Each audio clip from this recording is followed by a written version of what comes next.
Hello, hi, namaste everyone. Welcome to the platform of Physics Wala. I'm your biology educator. My name is Dr. Arushitali. दिल साई दीदी बुलाओ, दिल Sai ma'am बुलाओ, दिल Sai bestie बुलाओ, दिल साई क्यूटी बुलाओ. तो भाई वेलकम. आज स्वागत है आप में आजवी क्लास के अंदर. तो आज की क्लास में हम शुरुआत करने वाले हैं एक बहुत ही नए और प्यारे चैप्टर की. That is one of the वो यूनिट जिससे अधिकतर बच्चे घबराते हैं कि जेनेटिक्स क्यों आ गया है. तो principles of inheritance and variation से हम शुरुआत करने वाले हैं आज की क्लास की. आज होने वाला है हमारा लेक्चर नंबर 1. अब तुम लोग सोच रहे होगे कि मैम यार ये लेक्चर रिकॉर्डेड कैसे है. तो यार आज थी मेरी सफल सीरीज के ऊपर क्लास, जहां पे मैंने इसी पूरे यूनिट की principles of inheritance and variation, molecular basis of inheritance and evolution chapter को रिवाइज कराया है विद सीयूईटी के पीवाईक्यूज. तो मैंने सोचा यार कि रादर देन मैं क्लास कैंसिल करूं, मेरे बच्चों के लिए अगर मैं रिकॉर्डेड लेक्चर प्रोवाइड कर सकती हूं तो अगर आई थिंक आप यहाँ पे कहीं टाइम देख सकते हैं तो अभी देखो आप रात के 3:15 हो रही है. एंड आई थॉट कि यार मैं शूट कर लेती हूँ आप ही लोगों के लिए ये वीडियो, सो दैट आप लोग के पढ़ाई में कोई कमी नहीं आनी चाहिए. Because of course at the end of the day आपका सीयूईटी का एग्जाम पास आ रहा है एंड मैं कोई भी रिस्क नहीं लेना चाहती कि आप कहीं पर भी कोई भी तरीके की मिस्टेक करो. तो सबसे पहला प्रॉमिस तो तुम्हें ये करना है खुद से और मेरे से कि यार ये लेक्चर 1 तुम्हें देखना ही है, और वो भी आज ही, ताकि तुम लेक्चर 2 जब मैं लाइव लूं, जब मैं लेक्चर 2 प्रोवाइड करूं तो आप लोग एटलीस्ट लेक्चर 1 कंप्लीट कर चुके हो. ठीक है. सो शुरुआत करते हैं. ये है बेटा मेरा टेलीग्राम चैनल, जहां पर मैं बात कर रही थी मैं आपको क्वेश्चंस की पीडीएफ प्रोवाइड करूंगी एंड मैं आपको अलग अलग तरीके से बहुत सारी चीजें जो सीयूईटी के लिए नेसेसरी हैं, past 4 years PYQ, mock test paper की पीडीएफ, सब कुछ यहाँ पे प्रोवाइड करूंगी. हालांकि मैं इस पे ऑलरेडी अपलोड कर चुकी हूँ human reproduction and reproductive health के 300-400 क्वेश्चन की पीडीएफ आपकी प्रैक्टिस के लिए. ठीक है. तो शुरुआत करते हैं यार. Principles of inheritance and variation chapter का नाम है. इस चैप्टर के इनिशियली मैं थोड़े कुछ बेसिक्स की बात करना चाहूंगी कि जेनेटिक्स एग्जैक्टली होता क्या है. आप अपने मम्मी पापा जैसे दिखते हैं, आप अपने दादा दादी नाना नानी जैसे दिखते हैं. क्यों दिखते हैं? क्योंकि कहीं ना कहीं आपके जीन या डीएनए में उनसे सिमिलैरिटी ज्यादा है. ठीक है. तो it is a branch of science that deals with inheritance and variation, जो आपको आपके माँ बाप से आई है. फिर हम बात करते हैं दो शब्द की, that is inheritance and heredity. Inheritance क्या होता है? एक प्रोसेस है जिसमें ट्रांसफर ऑफ कैरेक्टर्स होते हैं अपने माँ बाप से बच्चे के अंदर. पेरेंट से ऑफस्प्रिंग में जो होते हैं हमारे कैरेक्टर्स, आपकी हाइट, आपकी शक्ल, आपका स्किन कलर, कहीं ना कहीं आपकी आंखें, आपकी नाक, आपके लिप्स, कहीं ना कहीं हमारी बहुत सारी सिमिलर चीजें होती है हमारे मम्मी या पापा से, बिकॉज ऑफ इनहेरिटेंस. और इनहेरिटेंस की ही प्रोसेस, इनहेरिटेंस एक प्रोसेस है, हेरिडिटी बस पासिंग ऑफ कैरेक्टर्स है from one generation to another. Variation क्या होता है? मान लो भाई, जैसे कि अगर मैं बोलूं यार, जैसे एक मच्छर है. पहले मच्छर ऑल आउट से भी मर जाते थे, बट आज की डेट में मच्छर मॉर्टिन या हिट से भी नहीं मरता है. क्यों भाई? ऐसा क्या कर रहा है मच्छर? उसके अंदर वेरिएशन आ गई है, वो रेजिस्टेंट बन गया है इन सारी चीजों के. तो यार वेरिएशन क्या होता है? एक चेंज जो एक ऑर्गेनिज्म अपने अंदर लाता है to survive in a environment. तो वेरिएशन क्या है? Degree by which progeny differs from parents, अपने माँ बाप से कुछ अलग. अब जीन क्या होता है? जीन के ऊपर क्वेश्चन वैसे डायरेक्ट तो नहीं पूछते, बट हो सकता है पूछ ले. What is called as the unit of inheritance? That is gene. Gene basically DNA के एक सेगमेंट होता है. जैसे ये डीएनए का एक सेगमेंट है, सेगमेंट ऑफ डीएनए को हम जीन कहते हैं. जीन बेसिकली किसी ना किसी चीज की इंफॉर्मेशन कैरी करता है, या आपकी हाइट की, स्किन कलर की, या किसी चीज की. फिर हम सबसे पहले बात करते हैं कि हमारी ह्यूमन बॉडी के अंदर होता है cell.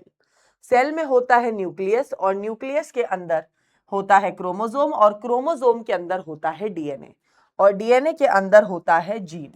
That is a segment of DNA. ये जो आप पूरा सेगमेंट देख पा रहे हैं, a segment of DNA is called as a gene.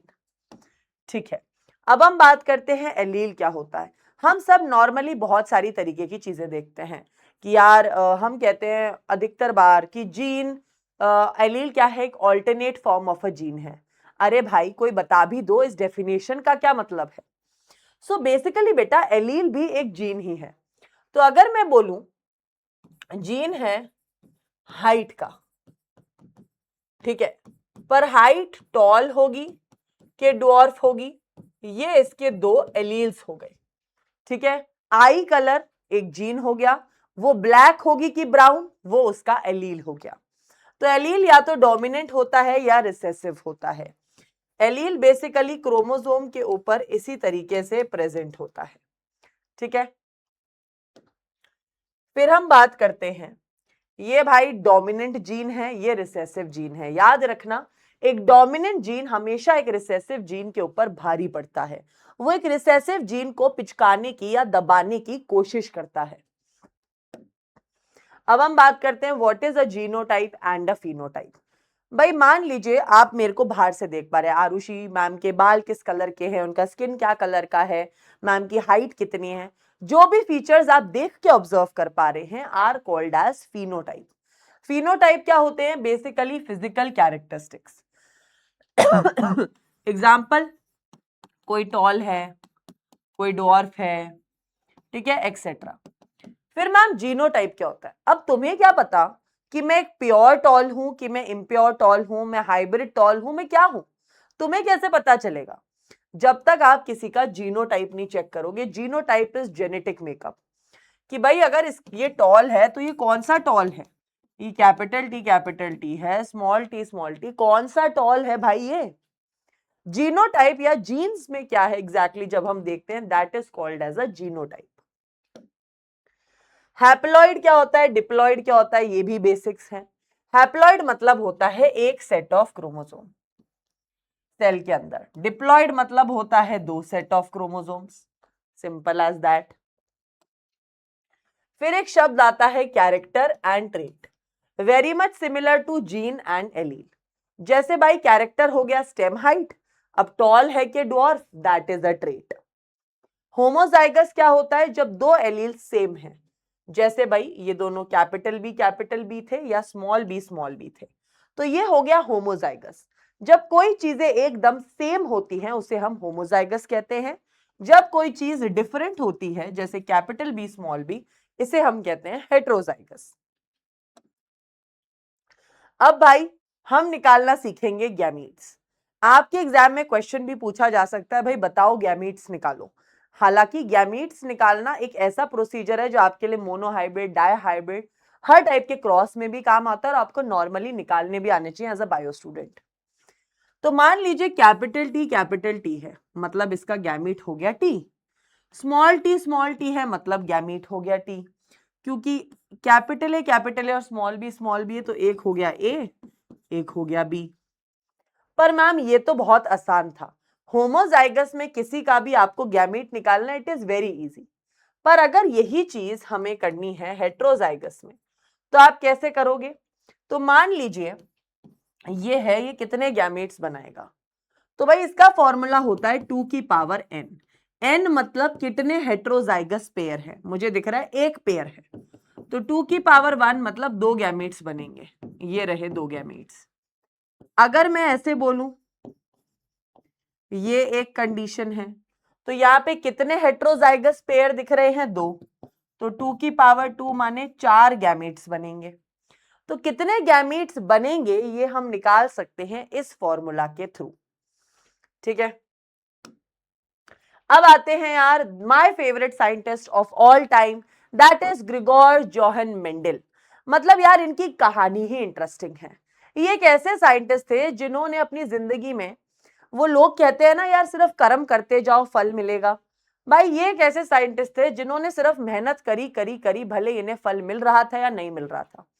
और इनका सबसे बड़ा, मैं डेडिकेशन में एक स्टूडेंट लाइफ में हर बच्चे को एग्जाम्पल इसलिए भी देती हूँ क्योंकि यार इन्होंने कभी भी किसी चीज को हासिल करने के लिए या किसी चीज के लालच में मेहनत करते, ऐसा नहीं कि मेहनत उस चीज में कर रहे थे, इन्हें इनके मरने तक भी कोई रिकॉग्निशन नहीं मिल पाया था, ठीक है।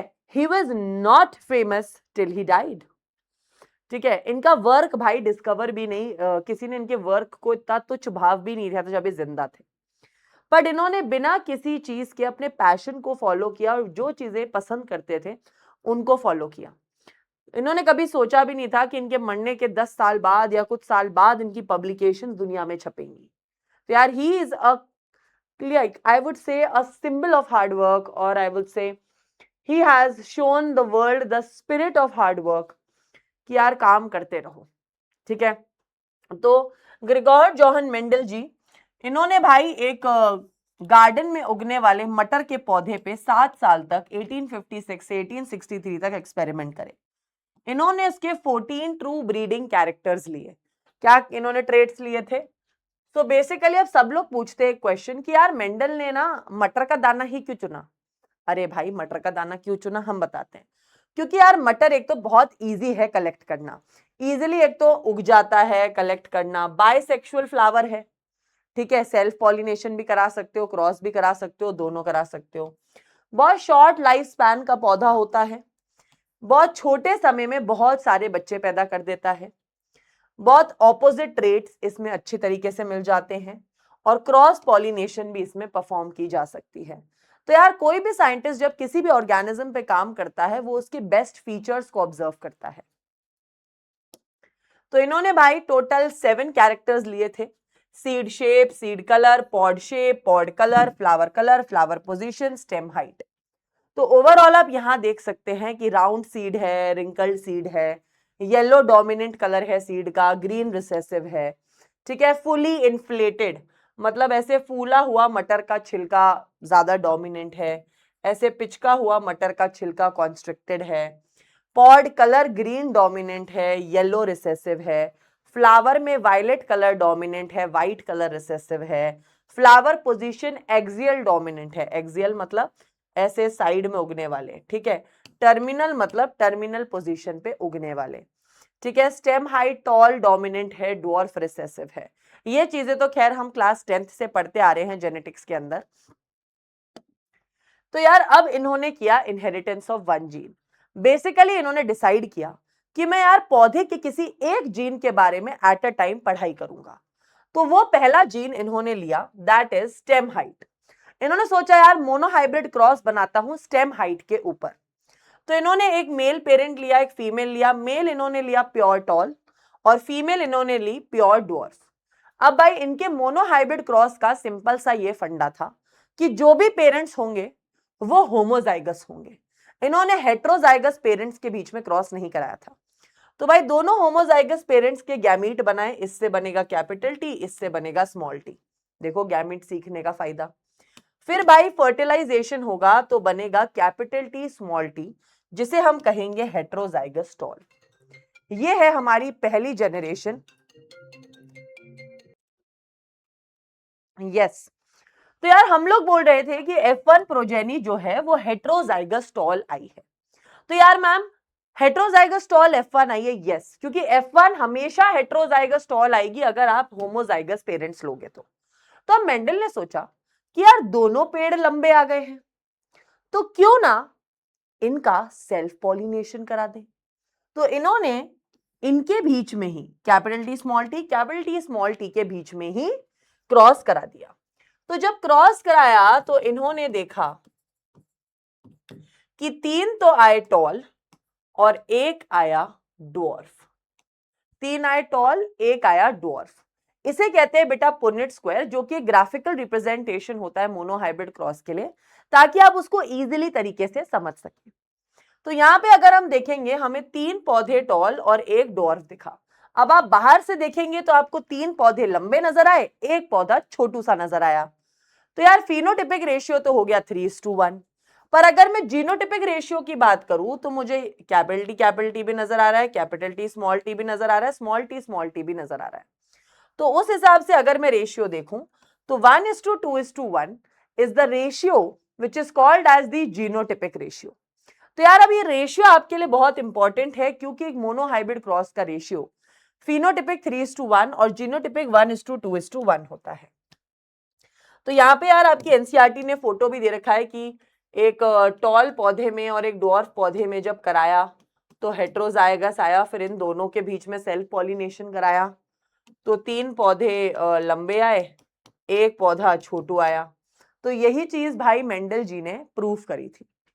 अब क्या होता है, अब यहां पर आप ऐसे तरीके से मैंने यहाँ पे प्रेजेंट कर दिया है कि बेसिकली आप रिजल्ट कैसे लिखा हुआ है कि यार 4 जो पौधे हैं, 4 मतलब इसके डॉटर्स बने, टॉल थे और डॉर्फ थे, जीनोटाइप्स क्या थे, रेशियो क्या थे, ये मैंने मेंशन करा हुआ है। तो आइए क्वेश्चन देखते हैं कि पाइसम सटाइवम एक मटर का पौधा है जो कि ग्रीन कलर का है, ठीक है, और yellow. What percentage of offsprings are green pod colour. अब क्वेश्चन क्या कह रहा है, ग्रीन पॉड कलर के कितने पौधे हैं अगर हमारा क्रॉस ये होता है। तो भाई आप लोगों को बेसिकली एक नॉर्मल सा पुनेट स्क्वायर बनाना है और कैलकुलेट करना है कि कितने पौधे जो हैं ग्रीन कलर के होंगे। तो मैं क्लियरली यहां देख सकती हूं 1 2 एंड 3 एंड 3 पौधे, ठीक है। अगर 3 पौधे आपके आ चुके हैं विच मीन 75% हरे रंग के पौधे हैं, ठीक है। तो ये क्या है, 3/4 का रेशियो आ गया, 4 में से 3 पौधे ग्रीन आ गए। फिर आता है बेटा टेस्ट क्रॉस। अब टेस्ट क्रॉस क्या होता है, नॉर्मली तुम एग्जाम में टेस्ट क्यों देते हो, पता लगाने के लिए कि तुम लोग पावरफुल हो कि तुम लोग रिसेसिव हो, तुम्हारे में क्वेश्चन सॉल्व करने की क्षमता ज्यादा है कि कम है। तो यार टेस्ट क्रॉस भी इसीलिए परफॉर्म किया जाता है। अगर मान लीजिए मुझे पता लगाना है कि यार ये 2 पौधे हैं, मान लीजिए 2 पौधे हैं, इनमें से कौन सा पौधा कैपिटल टी है और कौन सा पौधा कैपिटल टी स्मॉल टी है, मुझे कैसे पता चलेगा देख के। ऑब्वियसली मैं देखकर बिल्कुल भी नहीं बता सकती प्योर टॉल और हेट्रोजाइगस टॉल कौन है, देखने से तो बेटा हम कुछ नहीं बता पाते। अब नॉर्मली तुमने जिंदगी में देखा होगा कई लोग बेटा दिखने में बहुत भोले होते हैं पर वैसे बहुत चंट होते हैं। तो यार आज की डेट में आप देखकर तो बिल्कुल भी नहीं बता सकते कि कौन सा इंसान क्या है, तो उस तरह से भाई पेड़ के बारे में कैसे बता दोगे। तो यार टेस्ट क्रॉस बस इसलिए ही परफॉर्म किया जाता है। टेस्ट क्रॉस का बेसिक मकसद है पता करना, टेस्ट क्रॉस का बेसिक मकसद है पता करना कि कोई चीज होमोजाइगस है कि हेट्रोजाइगस है। पर वो चीज पता कैसे करते हैं, सिंपल से एक रिसेसिव पेरेंट से उसका क्रॉस बनवा के, एक रिसेसिव पेरेंट से उसका क्रॉस करवा दो। तो आपके एनसीईआरटी ने यहाँ पे एक एग्जाम्पल दिया है, इन्होंने एक फूल दिया है वायलेट कलर का। इन्होंने कहा बताओ ये फूल प्योर वायलेट है कि हेट्रोजाइगस वायलेट है। इन्होंने इसका क्रॉस कराया रिसेसिव से। अगर सारे कलर के पौधे क्रॉस में वायलेट आ गए, मतलब सारे ही डोमिनेंट आ गए, इसका मतलब है ये प्योर वायलेट पौधा था। पर अगर 50% पौधे व्हाइट और 50% वायलेट आए विच मीन्स ये पौधा हेट्रोजाइगस वायलेट था। बेसिकली टेस्ट क्रॉस का रेशियो हमेशा 1:1 होगा। टेस्ट क्रॉस का फिनोटिपिक जीनोटिपिक रेशियो सब कुछ 1:1 होता है, चाहे ये कंडीशन हो चाहे वो कंडीशन हो। अगर सारे डोमिनेंट आ रहे हैं मतलब वो होमोजाइगस डोमिनेंट ही होगा, आधे डोमिनेंट और आधे रिसेसिव आ रहे हैं मतलब वो हेट्रोजाइगस डोमिनेंट होगा। फिर हम बात करते हैं, मेंडल ने 3 लॉ दिए थे, law of dominance, law of segregation and law of independent assortment, जिसमें पहले 2 जो लॉज हैं ये मोनोहाइब्रिड क्रॉस के लिए पढ़े जाते हैं। लॉ ऑफ इंडिपेंडेंट असॉर्टमेंट जो है वो बेटा पढ़ा जाता है फॉर डाइहाइब्रिड क्रॉस। तो आइए सबसे पहले हम पढ़ लेते हैं लॉ ऑफ डोमिनेंस को, ठीक है। तो लॉ ऑफ डोमिनेंस क्या कहता है, एक सेकेंड रुकेंगे।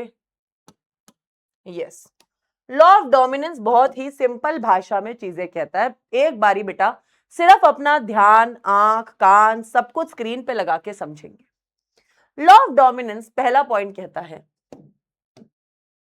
कि यार characters are controlled by discrete unit called factors.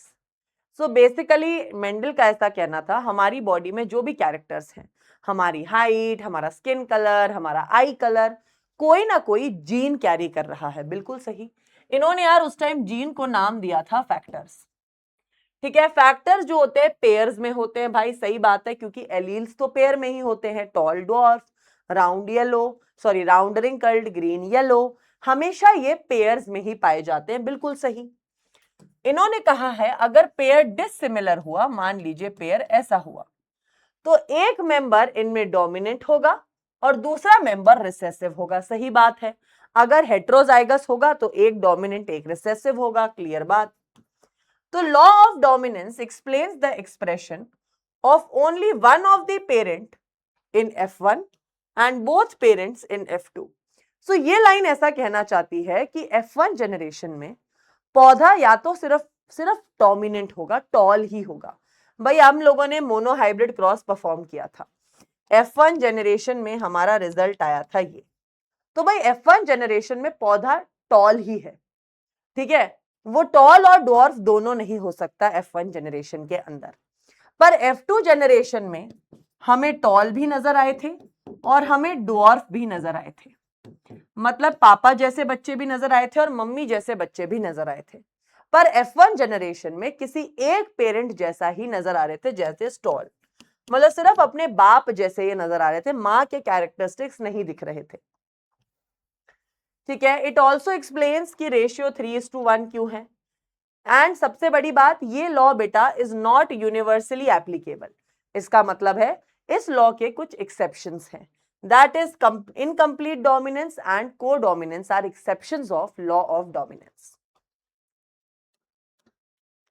अब आता है law of segregation. Law of segregation भी बहुत सिंपल है। हालांकि एनसीईआरटी ने जो इसको समझाने के लिए लाइनें दी हैं वो काफी ज्यादा ही अलग हैं, बट अगर आप इसको एकदम सोच सीधी करके पढ़ोगे आपको बहुत इजीली समझ आएगा। हालांकि ये लॉ आपके लिए कोई खास इंपॉर्टेंट नहीं है, specifically if I talk about CUET, but still हम इस लॉ को समझेंगे क्योंकि हमारी एनसीईआरटी का पार्ट है। तो लॉ ऑफ सेग्रीगेशन कहता है दो फैक्टर, मतलब अगर दो जीन है of characters present in an individual not gets mixed up. भाई हमें पता है दो अगर जीन है, मान लीजिए टॉल और डॉर्फ, ये आपस में कभी भी मिक्स नहीं होते हैं। ठीक है। Both the traits are recovered as such in F2 generation, though one of these is not seen in F1। So basically ये लाइन क्या कह रही है कि भाई दो जीन्स हैं, एक टॉल है एक डॉर्फ है, पर F1 जनरेशन में हमें एक ही नजर आता है। जैसे अगर आप यहां देखो, यहां येलो है और ग्रीन है, पर F1 में हमें मात्र और मात्र येलो ही नजर आया। पर F2 जनरेशन में मुझे येलो भी नजर आया, ग्रीन भी नजर आया। तो ये ऐसा कहना चाह रहा है कि जो ये फैक्टर्स हैं इनमें से एक ही फैक्टर नजर आता है F1 जनरेशन में, बाकी दोनों फैक्टर्स नजर आते हैं F2 जनरेशन में। ठीक है। ड्यूरिंग गैमीट और spore formation a pair separate or segregate so that a gamete carries only one factor। भाई ये लाइन कितनी ऐसी दे रखी है जैसे कोई पढ़ ले तो उसके खून के आंसू निकल जाएं। पर नॉर्मली आप इस लाइन को एकदम ध्यान से देखोगे तो बेसिकली ये क्या कहना चाहती है कि जब दो पेरेंट्स डिप्लॉयड होते हैं, आपको पता है जैसे कोई भी पेरेंट डिप्लॉयड है, तो जब इसका बच्चा बनता है तो वह हैप्लॉयड होता है, मतलब उसमें एक ही पेयर जाता है। ठीक है, एक ही जीन जाता है। तो भाई यहां पर भी यही मतलब है, ये दो कैपिटल वाई वाई है, पर भाई गैमीट में तो एक ही आएगा। तो गैमीट तो हैप्लॉइड होगा, गैमीट में दो कैपिटल वाई कैसे आ जाएंगे, गैमीट तो हैप्लॉइड होता है। और दूसरी सबसे अच्छी बात इस लॉ के बारे में है, ये यूनिवर्सली एप्लीकेबल है। यस, ये लाइन आपके एग्जाम में पूछी जा सकती है, बिकॉज इस लाइन के ऊपर नीट में काफी बार पीवाईक्यूज पूछ चुके हैं, स्टेटमेंट बेस्ड क्वेश्चन, कि कौन सा लॉ है जिसके कोई एक्सेप्शंस नहीं है, लॉ ऑफ सेग्रीगेशन। कौन सा लॉ है which is universally applicable, law of segregation.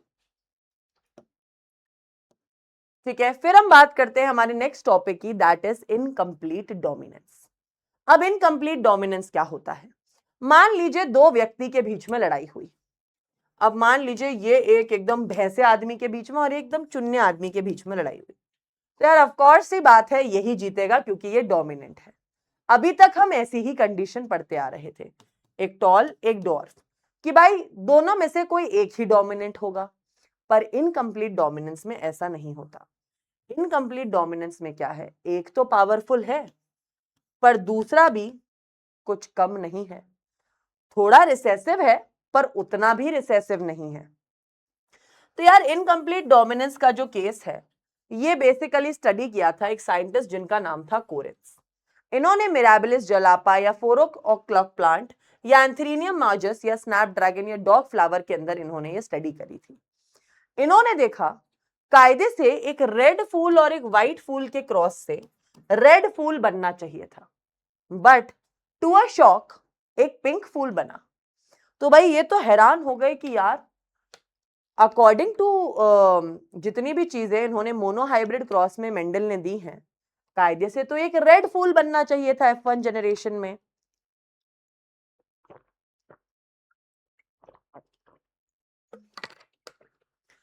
क्योंकि इन्होंने बोला था कि अकॉर्डिंग टू मेंडल जी, भाई मेंडल जी ने तो कहा था कि F1 जनरेशन में डोमिनेंट नजर आएगा और हमारे यहां पे तो डोमिनेंट रेड है, तो रेड क्यों नहीं नजर आ रहा। तो इन्हें पता चला इसे कहते हैं इनकम्प्लीट डोमिनेंस। तो इन्होंने यार दो पेरेंट्स लिए, एक लिया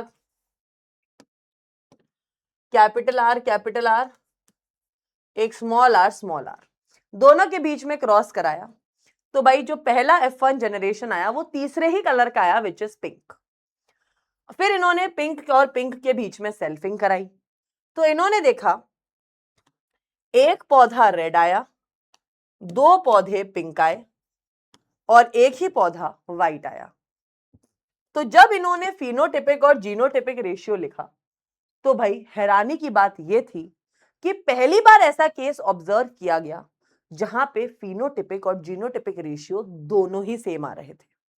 मतलब ओ माय गॉड, ऐसा भी हो सकता है। यस, ऐसी भी कंडीशन हो सकती है, क्योंकि ये जो रेड था ये कंप्लीटली डोमिनेट नहीं कर पाया व्हाइट पर, ये कंप्लीटली व्हाइट को नहीं दबा पाया, इसलिए एक पिंक कलर आकर निकला। तो यार इनकम्प्लीट डोमिनेंस एक ऐसी सिचुएशन है या एक ऐसा केस है जिसमें भाई phenotypic ratio is equal to genotypic ratio. भाई ये चीज सबसे पहली बार ऑब्जर्व की गई थी। अब इनकम्प्लीट डोमिनेंस के ऊपर सीयूईटी में पीवाईक्यू भी आ चुका है, तो आप लोगों को पता होना चाहिए कौन से फूल हैं और क्या रेशियो है। ठीक है, तो आइए थोड़े से क्वेश्चंस देखते हैं। पहला क्वेश्चन है, एक प्योर टॉल है और एक प्योर डोर्फ है, अगर आप इनको क्रॉस करोगे तो भाई आपकी F1 जनरेशन आएगी। Then find out the ratio between true breeding tall and true breeding dwarf. तो भाई इन्होंने बोला अगर हम इसको क्रॉस करेंगे तो बेसिकली ये एक मोनोहाइब्रिड क्रॉस है। मोनोहाइब्रिड क्रॉस में जब आप इनको और इनको क्रॉस करोगे तो ऑफ कोर्स एक प्योर टॉल, एक हेट्रोजाइगस टॉल और एक होमोजाइगस रिसेसिव आएगा। क्वेश्चन ने पूछा है रेशियो बताना है प्योर टॉल और प्योर डॉर्फ के बीच में। तो भाई प्योर टॉल कितना है, एक, प्योर टॉल कितना है, एक, which means ratio is 1:1। फिर है inheritance of flower anthurium is an example। anthurium, dog flower, snapdragon is an example of incomplete dominance। What will be the ratio of offsprings in a cross between a red flower and a pink flower in anthurium majus।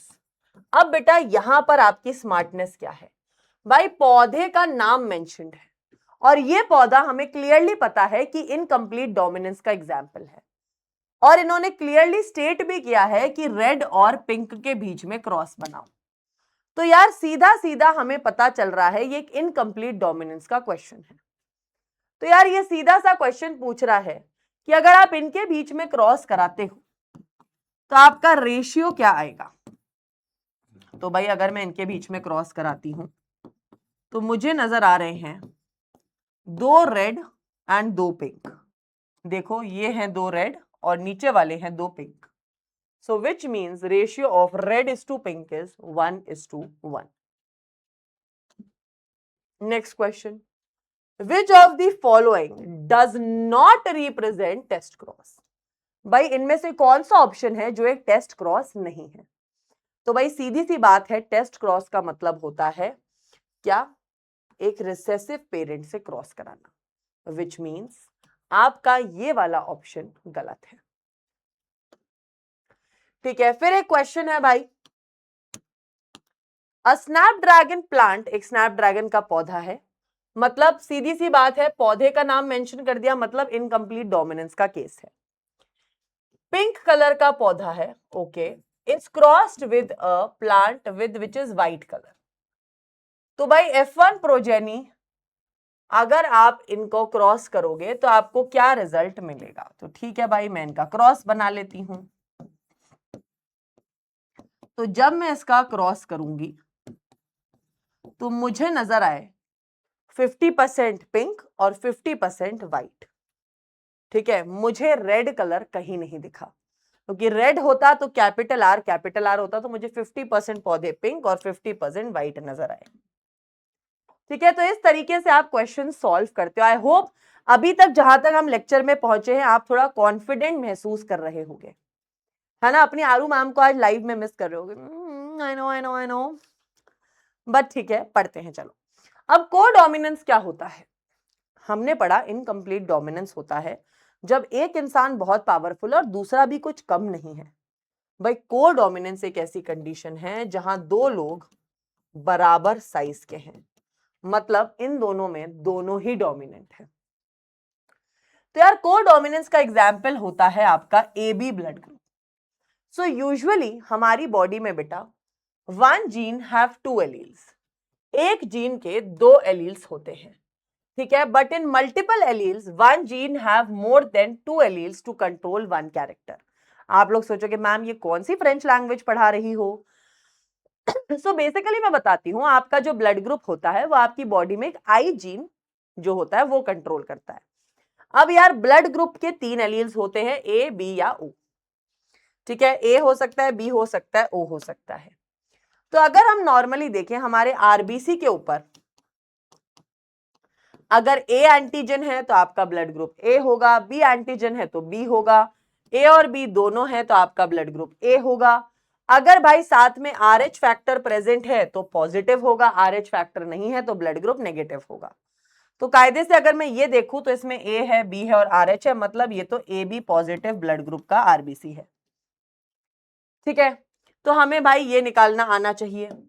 दूसरी चीज अगर मैं बोलूं, मेरी class में मैंने बहुत सारे लोगों का ब्लड ग्रुप ले लिया, तो यार अगर आप देखोगे आपको ए जीन के बारे में, बी जीन के बारे में और ओ के बारे में पढ़ना है, तो ये तीन जीन कभी भी एक इंसान के अंदर नहीं हो सकते।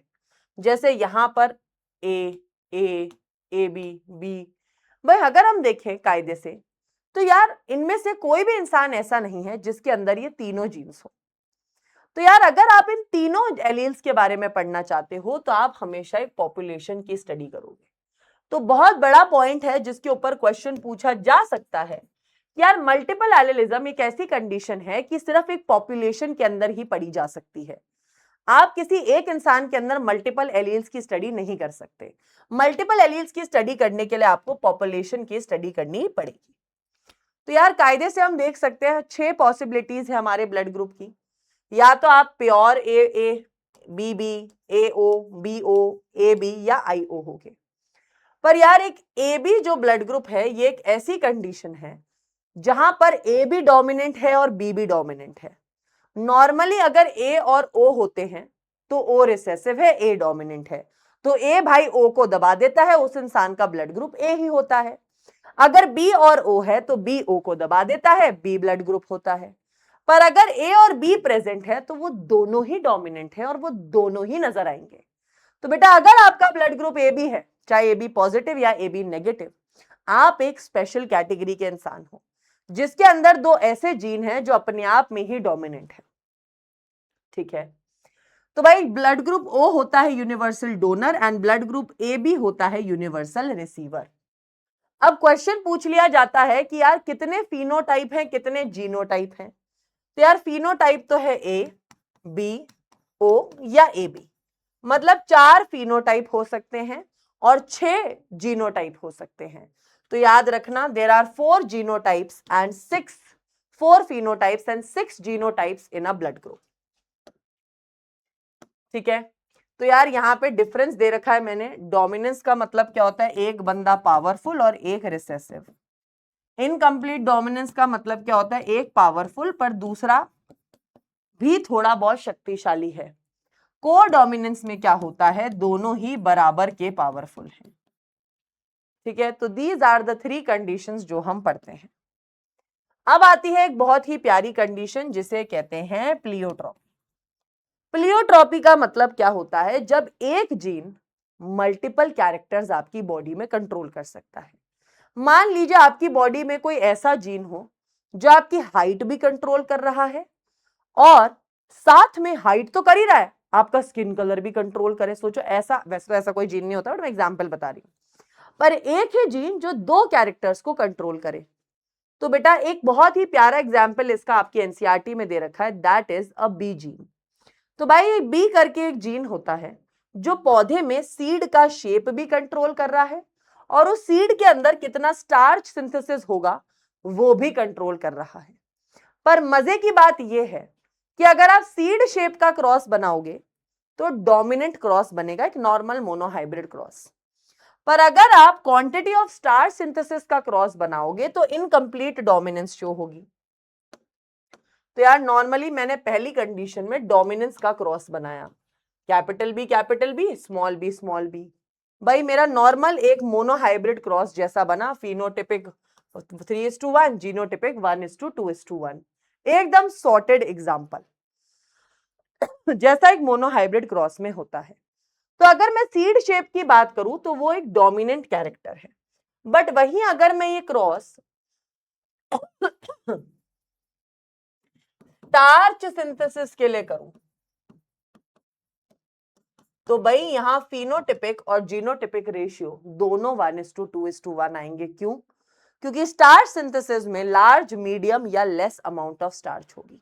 जैसे रेड, पिंक और व्हाइट कलर था, यहां लार्ज, मीडियम और स्मॉल क्वांटिटी ऑफ स्टार्च है ना। समझने में आई नो प्लियोट्रॉपी एक ऐसा टॉपिक है जो ऐसे एकदम धक्का लग के बाउंस बैक होती है क्रिकेट की बॉल, है ना। ऐसे लगता है जैसे रविंद्र जडेजा ने भाई बॉल फेंकी है और हमारे सर के ऊपर से बाउंस होके स्पिन हो गई है बॉल, कुछ ऐसी सी ही लगती है। But don't you worry, it is not as tough as it seems. ये इतना टफ टॉपिक नहीं जितना आपको दिख रहा है दिखने में। ठीक है, ये टॉपिक यार बेहद ही आसान टॉपिक है। मैं मतलब नॉर्मली बच्चों को जब ये टॉपिक पढ़ाती हूँ ना तो मुझे ऐसा लगता है कि यार it is one of the topics जो आप इजीली समझ जाओगे। ठीक है, सो आपको बस ये समझना है कि एक ही जीन है जो 2 चीजों को कंट्रोल कर रहा है। एक है सीड शेप, पर सीड शेप तो राउंड या रिंकल्ड ही हो सकती है, पर स्टार सिंथेसिस लार्ज, मीडियम या स्मॉल हो सकता है, विच इज इनकम्प्लीट डोमिनेंस। ठीक है, तो आइए प्योर रेड फ्लावर, एक क्वेश्चन देखते हैं। ये बोल रहे हैं प्योर रेड फ्लावर को अगर हम क्रॉस करें प्योर व्हाइट फ्लावर से, ठीक है, रेड डोमिनेंट है, तो अगर हम सेल्फिंग करेंगे तो हमें एक रेड फ्लावर मिलेगा। The proportion of plants produce white flowers in progeny would be. अगर मैं इसकी सेल्फिंग करूंगी तो भाई व्हाइट फूल कितने होंगे। भाई सीधी सी बात है, ये क्वेश्चन अब आपको खुद से करके देखना है। आप इसका क्रॉस बनाओगे तो 4 में से सिर्फ एक ही पौधा व्हाइट आएगा, which will be a ratio of 1/4। ठीक है,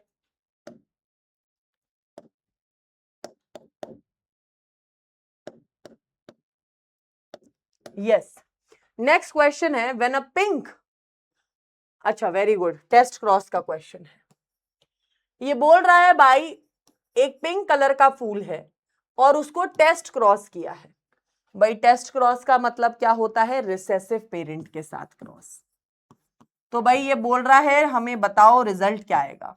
भाई अगर किसी इंसान को पता ही नहीं है टेस्ट क्रॉस क्या होता है तो वो कभी भी सेकंड पेरेंट यहां पहचान ही नहीं पाएगा। टेस्ट क्रॉस का सीधा सा मतलब यही होता है कि एक रिसेसिव पेरेंट के साथ क्रॉस बनाना। तो अगर आप यहां पे क्रॉस बनाएंगे तो आपको क्लियरली नजर आएगा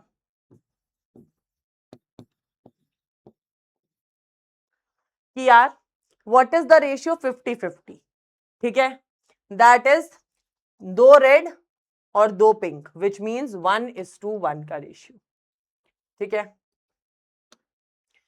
सॉरी 1 रेड, हाँ 1, अरे एंथ्रीनियम का पौधा है, सो सॉरी, 1 पिंक 1 वाइट।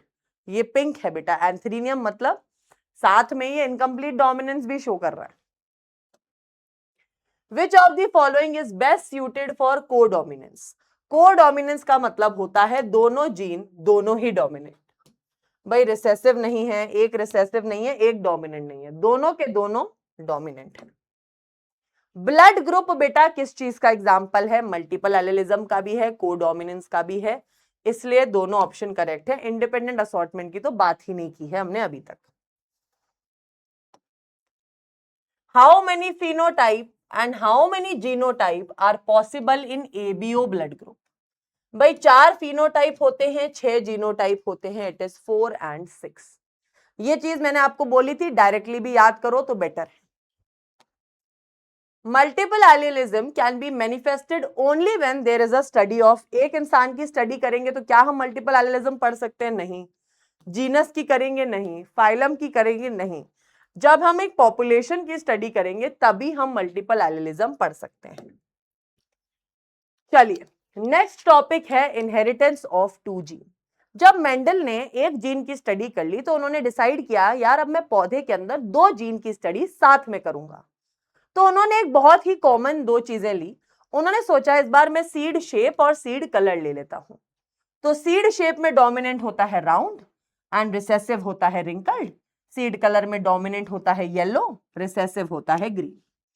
इन्होंने भाई एक पेरेंट ले लिया which was pure round and yellow, दूसरा ले लिया रिंकल्ड एंड ग्रीन। ठीक है, एक डोमिनेंट और एक रिसेसिव पेरेंट के बीच में क्रॉस कराया। याद रखना मेंडल हमेशा प्योर चीजों के बीच में ही क्रॉस कराते थे, pure dominant versus pure recessive का क्रॉस। तो यहां पे अगर आप देखोगे तो भाई इसका हम लोग गैमीट बना सकते हैं आर वाई, इसका स्मॉल आर स्मॉल वाई। तो भाई पहला जो बच्चा आएगा F1 जनरेशन में वो होगा राउंड येलो, क्योंकि भाई जो पहला बच्चा आता है वो डोमिनेंट ही होता है, round and yellow according to Mendel. अब इन्होंने बोला कि यार सेल्फिंग करा दो दोनों की वापस से सेम पौधों की। तो यार इसके क्या गैमीट्स बनेंगे? तो भाई अगर तुम नॉर्मली फॉर्मूला लगा के देखो तो 2 हेट्रोजाइगस पेयर है, मतलब 4 गैमीट्स बनने चाहिए। ठीक है, तो 4 गैमीट कैसे बनाओगे? भाई आप देखो, आप एक आर का पेयर कराओगे कैपिटल वाई के साथ, आर का पेयर कराओगे स्मॉल वाई के साथ, स्मॉल आर का पेयर कराओगे कैपिटल वाई के साथ, स्मॉल आर का पेयर कराओगे स्मॉल वाई के साथ। आ गए 4 गैमीट्स, सिंपल एज दैट। इसी तरीके से यहां 4 गैमीट्स आए, यहां 4 गैमीट्स आए और आप क्रॉस बना लो। जब आप इसका एक पुनेट स्क्वायर का क्रॉस बना लोगे, यह आपका होमवर्क है, आप खुद से बना के देखोगे। जब आप क्रॉस बनाओगे तो भाई आपके 2 रेशियो आएंगे। आपका फिनोटिपिक रेशियो आएगा 9:3:3:1 एंड जीनोटिपिक आएगा 121, 242 एंड 121। बहुत इजी है याद करने को। पहले 3 याद करना, फिर 2 ये 2 याद करना, फिर ये 3 याद करना, इजीली याद हो जाएगा। फिनोटिपिक और जीनोटिपिक रेशियो के ऊपर डायरेक्टली क्वेश्चन पूछा जाता है डायहाइब्रिड क्रॉस में। तो भाई अगर अब मैं बात करूं मेंडल के लॉज की, तो भाई जो पहले 2 लॉ थे, law of dominance and law of segregation, monohybrid cross के लिए थे।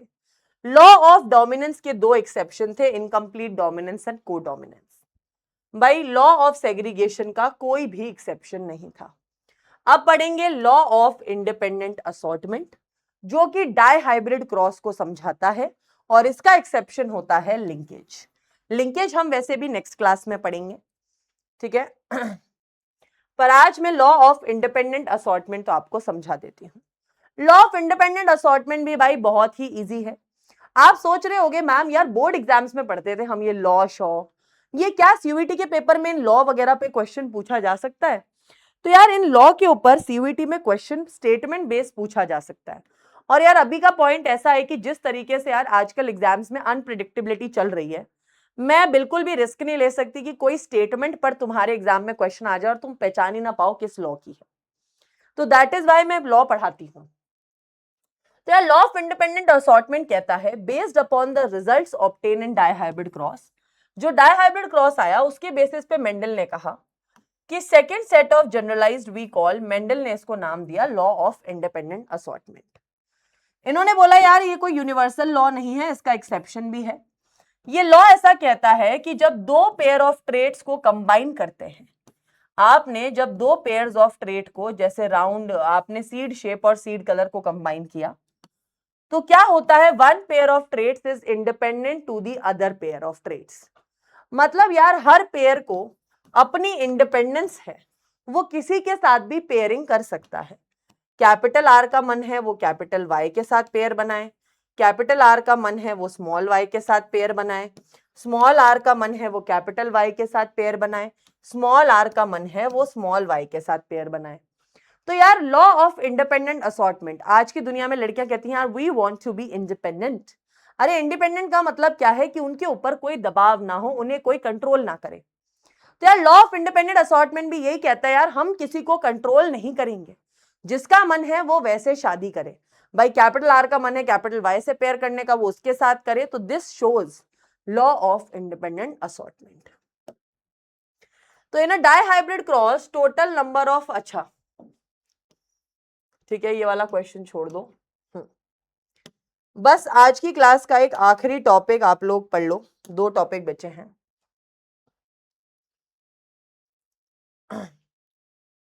ये टॉपिक तो मेरा पर्सनल फेवरेट टॉपिक है, पॉलीजेनिक इनहेरिटेंस, मतलब मेरा personally favourite topic.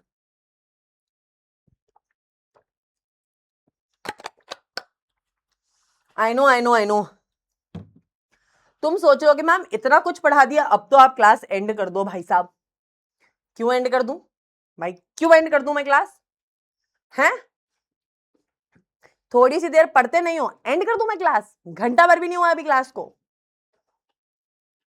Syllabus complete नहीं करना है तुमको, है? कम से कम प्रिंसिपल ऑफ इनहेरिटेंस चैप्टर को तो 2 लेक्चर में खत्म करो।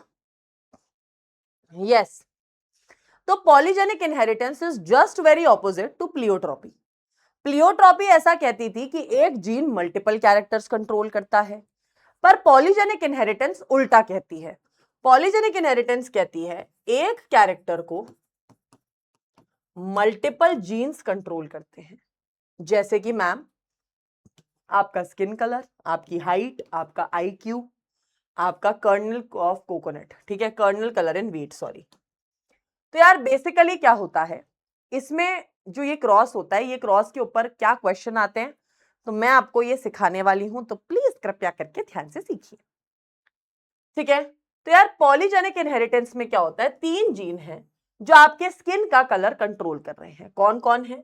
A, B एंड C, ठीक है? A, B और C ये 3 जीन हैं जो आपका स्किन कलर कंट्रोल करते हैं। अगर भाई ये 6 जीन्स आपके अंदर डोमिनेंट है, तो भाई आपका स्किन कलर होगा एकदम डार्क। आपका स्किन कलर क्या होगा? एकदम डार्क, माने नीग्रो, लाइक एक बिल्कुल ज्यादा डार्क। मतलब आपके 6 के 6 एलील्स डार्क डोमिनेंट है।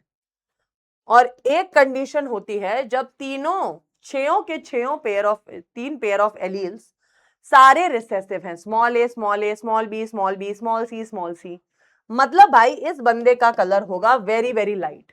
ऐसी कंडीशन को कहते हैं एल्बिनो। एल्बिनो बेटा एक तरीके से एक कंडीशन है जहां पे स्किन में बिल्कुल भी मिलानिन पिगमेंट नहीं होता और बिल्कुल स्किन का, बाल का, आईब्रो का, बॉडी के हर जगह का कलर व्हाइट होता है, ठीक है?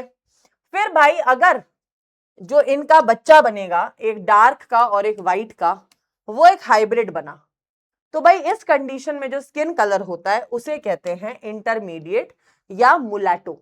मुलाटो मतलब ब्राउनिश स्किन टोन, ठीक है? तो पॉलीजेनिक इनहेरिटेंस में क्या होता है, कितने डोमिनेंट एलील्स है उस बेसिस पे आपका स्किन कलर डिसाइड किया जाता है। तो मान लीजिए आपकी बॉडी में सारे ही रिसेसिव हैं, तो भाई आपका स्किन कलर होगा लाइट। भाई आपके में एक डोमिनेंट है, बाकी सब रिसेसिव हैं, तो मतलब एक डोमिनेंट है तो कुछ स्किन कलर ऐसा होगा। अगर भाई आपके 2 एलील्स डोमिनेंट हैं और बाकी रिसेसिव हैं तो स्किन कलर ऐसा होगा। भाई आपकी बॉडी में 3 एलील डोमिनेंट है तो स्किन कलर ऐसा होगा। आपके 4 अगर डोमिनेंट है तो स्किन कलर ऐसा होगा। आपकी बॉडी में 5 अगर डोमिनेंट है तो स्किन कलर ऐसा होगा।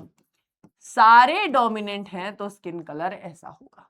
तो डिपेंड करता है आपकी बॉडी में कितने जीन्स डोमिनेंट हैं, कितने जीन्स रिसेसिव हैं, वो डिसाइड करता है आपका स्किन कलर क्या होगा। और भाई कई लोग कहते हैं एक डार्क पेरेंट और एक लाइट पेरेंट का बच्चा कभी भी ब्राउन पैदा नहीं हो सकता। क्यों नहीं हो सकता भाई? होगा। क्या दोनों पेरेंट्स डार्क हैं तो उनका बच्चा व्हाइट पैदा हो सकता है? बिल्कुल हो सकता है। दोनों पेरेंट ब्राउन है तो उनका बच्चा व्हाइट पैदा हो सकता है? बिल्कुल हो सकता है। हर चीज की पॉसिबिलिटी है। वैसे तो इसे ट्राई हाइब्रिड क्रॉस कहते हैं, बट इस क्रॉस को हम लोग डिटेल में नहीं पढ़ते हैं। अगर आप एक पॉलीजेनिक इनहेरिटेंस का ग्राफ बनाओगे तो वो यूजुअली एक बेल शेप्ड ग्राफ होता है। ठीक है, तो भाई अगर आप देखोगे तो यार इस तरीके से मेंडल ने अपना काम किया। पर जैसे कि मैंने आपको इस चैप्टर के शुरुआत में मेंडल की दुख भरी कहानी बताई थी, यार मेंडल के इतने हार्डवर्क के बाद भी उनके काम को किसी ने नहीं देखा।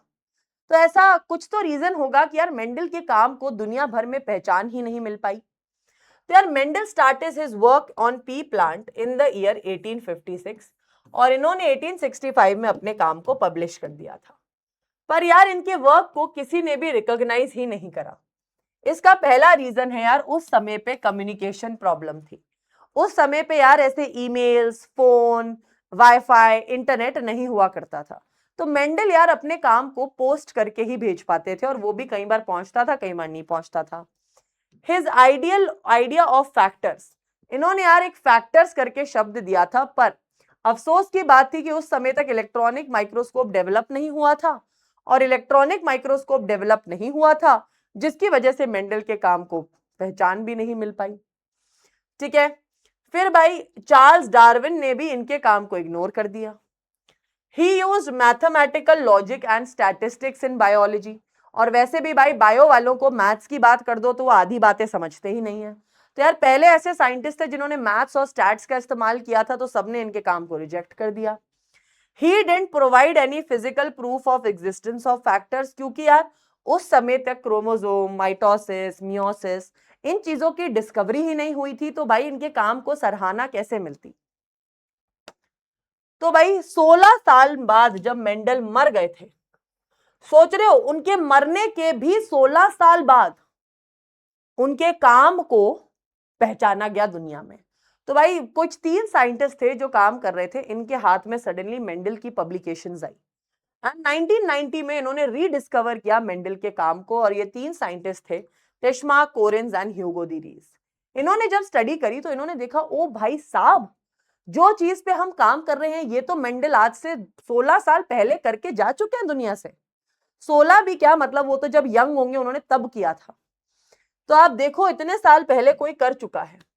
तो यार उसी समय इलेक्ट्रॉनिक माइक्रोस्कोप की डिस्कवरी भी हो गई थी। तो दो scientist, Walter Sutton and Theodor Boveri, इन दोनों ने मिलकर एक थ्योरी दी जिसका नाम था क्रोमोसोमल थ्योरी ऑफ इनहेरिटेंस। तो Sutton and Boveri, because of the work of Mendel and cell division को इलेक्ट्रॉन माइक्रोस्कोपी में देखने के बाद, इन्होंने बस बिल्कुल माइटोसिस और मियोसिस को डिफाइन किया। सो बेसिकली कि क्रोमोसोम के ऊपर जीन होता है, क्रोमोसोम किस तरीके से माइटोसिस और किस तरीके से मियोसिस करता है, उस चीज को इन्होंने समझाया। इन्होंने बोला यार जीन हो कि क्रोमोसोम हो, दोनों पेयर में अकर होते हैं, यस। गैमीट के पास सिर्फ एक ही क्रोमोसोम होता है, यस, क्योंकि गैमीट हैप्लॉइड होता है। फर्टिलाइजेशन के दौरान वापस से डिप्लॉइड हो जाता है, यस। जाइगोट बनता है तो वो डिप्लॉइड हो जाता है वापस से। फिर भाई आपकी एनसीईआरटी में ये फोटो दे रखी है। बेसिकली इन फोटो का मतलब है मियोसिस शो कर रखी है इन्होंने फोटो में कि किस तरीके से मियोसिस होता है। आपको ज्यादा डेप्थ में जाने की जरूरत नहीं है कि मियोसिस क्या है, माइटोसिस क्या है, बिकॉज आप ये चीज क्लास 11th में पढ़ चुके हो और इसके ऊपर डायरेक्टली आपके सीयूईटी में कोई क्वेश्चन भी नहीं पूछा जाता है कि भाई बताओ क्रोमोसोमल थ्योरी ऑफ इनहेरिटेंस में किस तरीके से उन्होंने बताया।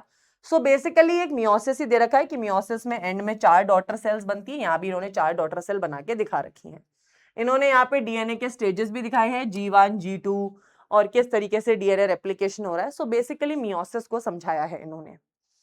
आपको जो 3 पॉइंट याद रखने हैं ये हैं जो स्टेटमेंट में आ सकते हैं कि जीन और क्रोमोसोम जो होते हैं पेयर में होते हैं, गैमीट के पास सिर्फ एक ही जीन होता है, यस, और जब गैमीट्स फ्यूज होते हैं तो डिप्लॉइड कंडीशन हो जाती है, यस।